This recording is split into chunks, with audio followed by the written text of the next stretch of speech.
तो पिछले एपिसोड में हमने देखा कि ब्लैक होर्न सिटी में जियावियन कुछ गुंडों से एक बिजनेसमैन की जान बचा लेता है। वो बिजनेसमैन जियावियन की पावर्स देखकर काफी ज्यादा इंप्रेस हो गया था और इसीलिए वो जियावियन को अपने साथ चलने के लिए कह देता है क्योंकि उनके पास काफी ज्यादा कीमती ट्रेजर मौजूद था और उन्हें इस बात का डर था कि रास्ते में हम पर किसी तरह की भी मुश्किल आ सकती है। साथ ही साथ वैसे भी उन्हें मालूम था कि जियावियन रास्ते में अकेले जा रहा है और अकेले जाना कुछ अच्छी बात नहीं। यहाँ जियावियन पहले तो इस ऑफर को रिजेक्ट करने वाला था, लेकिन तभी उसके मास्टर फौरन उससे कह देते हैं कि तुम्हें इस ऑफर को रिजेक्ट नहीं करना चाहिए क्योंकि ये बिजनेसमैन तुम्हारे बहुत काम आ सकता है। इसके बाद हम देखते हैं कि जियावियन भी अपने मास्टर की बात मानकर ब्लैक सील सिटी की तरफ रवाना हो गया था। अब आगे तो नेक्स्ट एपिसोड थॉमस की करवाट से शुरू होता है जहां जियावियन एक कैरियर में बैठकर सेल्फ कल्टीवेशन कर रहा था। वो जैसे ही अपनी कल्टीवेशन खत्म करता है तभी थॉमस वहां पर फौरन से आ गया था जो कि जियावियन से कहता है कि मुझे माफ करना, लेकिन मैं इंतजार कर रहा था कि कब आप फ्री होंगे ताकि मैं आपको दिखा सकूं कि हम किस तरफ जा रहे हैं। और ये कहते साथ ही हम देखते हैं कि उसने जियावियन को एक मैप दिखाना शुरू कर दिया था।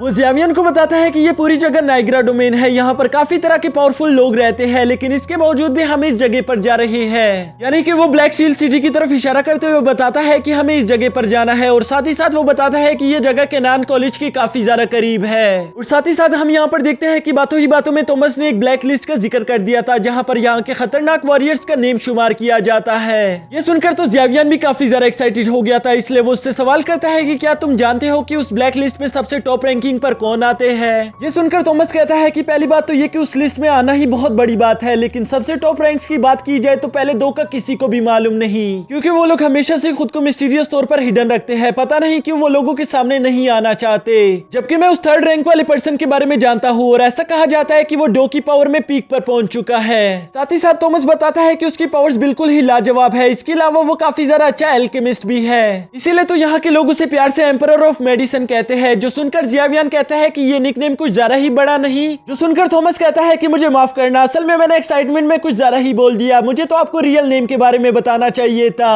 और ये सब कहते साथ ही वो बताता है कि उसका रियल नेम है हान फेंग। जो सुनते ही हम देखते हैं कि अचानक से जियावियन के मास्टर खामोश से हो गए थे। यहाँ जियावियन को जैसे ये बात फील होती है वो फौरन अपनी साइकिक पावर से टीचर से सवाल करता है कि टीचर आपको क्या हुआ, लेकिन उसका टीचर उसे कोई जवाब नहीं देता। दोस्तों यहाँ पर आप लोगों को भी ये बात समझ नहीं आई होगी कि अचानक से ये मास्टर याओ को क्या हो गया। तो दोस्तों मैं आप लोगों को सिंपल करके बताता हूँ कि असल में हान फेंग मास्टर याओचेन के पुराने स्टूडेंट का नाम था और यही वजह थी कि काफी सालों बाद मास्टर याओचेन अपने स्टूडेंट का नाम सुनकर अचानक से शॉक हो गए थे। जबकि दूसरी तरफ थॉमस अचानक से जियावियन को परेशान होता हुआ देखकर उससे सवाल करता है कि जियावियन क्या तुम ठीक हो, तुम्हें क्या हो गया। जियावियन थॉमस को जवाब देता है कि नहीं नहीं कुछ भी नहीं हुआ, बस मैं तो कुछ सोच रहा था। तभी अचानक इन दोनों को रुकने का एक झटका महसूस होता है और साथ ही साथ इन दोनों को बहुत सारी आवाजें सुनाई दे रही थी कि बचाओ बहुत बड़ा तूफान आ रहा है। ये सुनकर जियावियन और थॉमस बड़ी तेजी के साथ अपने कैरिज से बाहर निकल कर आ गए थे और वो दोनों अपने सामने देखते हैं कि एक बड़ा सा तूफान इनकी तरफ ही तेजी से आ रहा है, जिसे देखने के बाद थॉमस फौरन अपने साथियों से कहता है कि जल्द से जल्द ट्रेजर की हिफाजत करो इससे पहले कि तूफान उन्हें उड़ाकर ले जाए।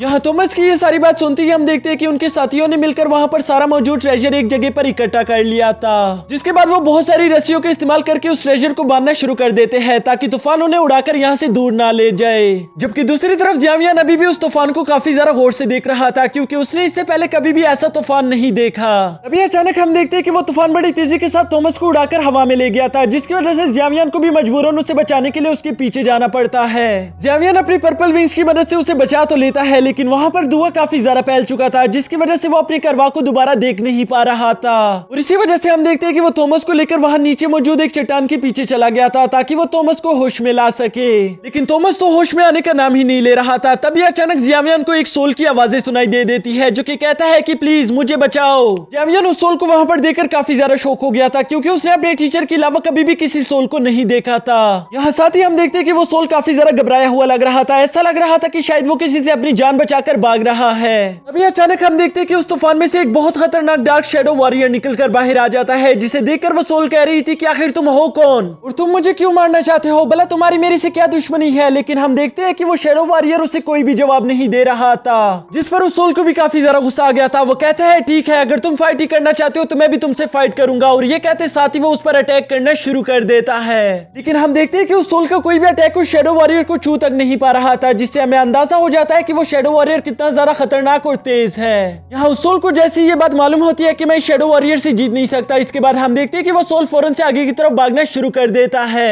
लेकिन वो शैडो वॉरियर उसे वहां से इतनी आसानी के साथ जाने नहीं देने वाला था, इसलिए वो फौरन से अपने चेनसॉ का इस्तेमाल करते हुए उसे वहीं पर जमीन के साथ जगड़ देता है। यहाँ वो सोल काफी बुरी तरीके से जगड़ने के बाद उसे कहती है कि प्लीज मुझे माफ कर दो, मुझे यहाँ से जाने दो, मैंने तुम्हारा कुछ नहीं बिगाड़ा। ये सुनकर वो शैडो वॉरियर उससे कहता है कि मुझे नहीं मालूम कि जब तुम जिंदा थे तो तुम किस तरह के इंसान थे, लेकिन अब तुम एक सोल बॉडी बन चुके हो और शायद तुम नहीं जानते, लेकिन एक सोल बॉडी के होने का मतलब यह है कि तुम मेरा शिकार हो और मैं तुम्हें खा सकता हूँ। जिसके बाद हम देखते हैं कि उस शैडो वॉरियर ने उस सोल की स्पिरिट एनर्जी को एब्जॉर्ब करना शुरू कर दिया था और धीरे धीरे करके वो उसे पूरी तरह से खत्म कर देता है। जबकि दूसरी तरफ जियावियान दूर से ये सब देख रहा था, वो इसे देखकर काफी ज्यादा घबराया हुआ लग रहा था। तभी अचानक हम देखते हैं कि वो शैडो वॉरियर भी जियावियान को वहां पर देख लेता है। जिसके बाद उस शैडो वॉरियर ने जियावियान की तरफ बढ़ना शुरू कर दिया था और यहाँ जियावियान भी पूरी तरह से खुद को रेडी कर लेता है, क्योंकि उसे लग रहा था कि अब मुझे हर हाल में फाइट करनी ही होगी। यहाँ जियावियान को डर काफी ज्यादा लग रहा था, लेकिन इसके बावजूद भी हम देखते हैं कि वो अपनी तलवार को पकड़कर फाइट के लिए खुद को रेडी कर लेता है। तभी अचानक हम देखते हैं कि वो शैडो वॉरियर जियावियान की तरफ बढ़ते बढ़ते अचानक से ही रास्ते में रुक गया था, क्योंकि वो अपनी स्पिरिट आई से देखता है कि वो कोई सोल बॉडीज नहीं बल्कि दो इंसान है, जबकि शैडो वॉरियर को इंसानों से कोई लेना देना नहीं, और इसीलिए हम देखते हैं कि वो शैडो वॉरियर वहां से चला गया था। जियावियान यहाँ पर ये सब देखकर काफी ज्यादा शौक हो गया था, उसे समझ नहीं आ रहा था कि अभी ये कुछ देर पहले यहाँ पर क्या हुआ। वो अपने टीचर से भी पूछने की कोशिश करता है, लेकिन उसका टीचर उसके किसी भी सवाल का जवाब नहीं दे रहा था। ऐसा लग रहा था कि शायद उसका टीचर वहां पर मौजूद ही नहीं।